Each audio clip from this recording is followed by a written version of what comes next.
Después de 2 semanas desde la firma de Nava Castro como número 2 del Partido Popular en Ponteareas, los distintos partidos políticos han expresado sus opiniones al respecto. PSOE y BNG ya informaron de su posición ante este hecho y solo faltaba el grupo independiente Alternativa Ciudadana de Ponteareas, que acaba de ofrecer una rueda de prensa. A directora xeral da Xunta de Galicia, Nava Castro, vai a acompañar de número 2 ao candidato do Partido Popular, Salvador González. Pois hai moitas preguntas na rúa, hai moitas preguntas na calle, hai moitas preguntas nos barrios das aldeas, porque entenden que non entenden moito esta cuestión, fanse a pregunta e incertidumbre, pois que é o que opinamos nós. Nós mantovemos silencio absoluto hasta o día de hoxe. Dixemos desde un principio que non íbamos a facer unha campaña, desde logo, pois mirando para os demais, íbamos a facer unha campaña mirando hacia nós, dicindo que nos queremos propor, e dicindo que máis importa os cidadanos de Ponteareas, que Ponteareas queremos para os próximos 4 anos. Juan Carlos González Carrera, como cabeza de lista, comunicó su parecer ante la decisión del gobierno local del Partido Popular de colocar a la actual directora xeral de Comercio en la lista. Respeto absoluto ás decisións que fagan os demais grupos, os demais candidatos, as demais candidaturas que se presentan ás eleccións do 22 de maio ao Concello de Ponteareas, respeto absoluto,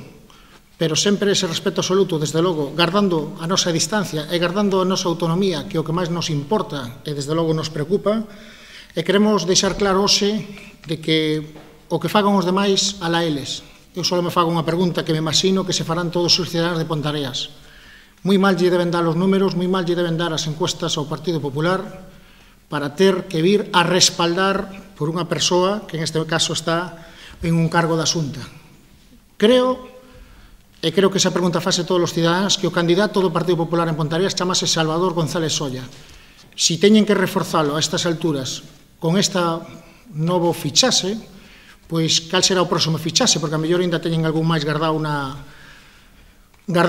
pues, antes do 22 de mayo. Aprovechando esta rueda de prensa, el candidato a la alcaldía informó de la falta de información desde el Concello de Ponteareas, ocultando una convocatoria para la inclusión en las listas de sustitución para trabajar en el Concello. Hai que recordar que hai máis de 2.700 personas nas listas de desempleo, na oficina de empleo en Ponteareas, e sabemos o que non se pode facer desde un concello, desde un candidato, é ter no caixón escondido unhas listas de sustitución, unha convocatoria. Isto danos, a verdad que nos desperta moita desconfianza de que é unha forma pois, de ocultar aos veciños e as veciñas moita información que entendemos que é necesaria, pensar que en estas propias bases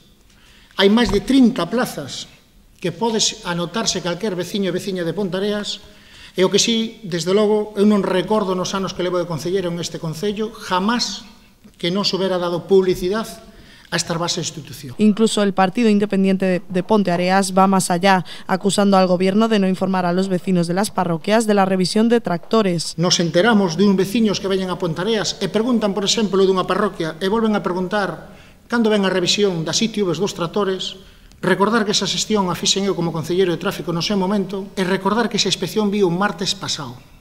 viu un martes día 19 de abril. Non se deu ninguna información, non se deu ningún tipo de información aos veciños e o único que estamos é encarecendo a vida de nosos cidadáns e de nosos veciños. E ahora mesmo, pois, decíame este veciño que tendrá que levar pois, o seu trator dunha parroquia rural pois, a Porriño e tendrá que pagar 50 euros pois, para levarlo en un transporte especial. Según aseguran, no se van a callar y seguirán informando de todo aquello que sea del interés de los vecinos.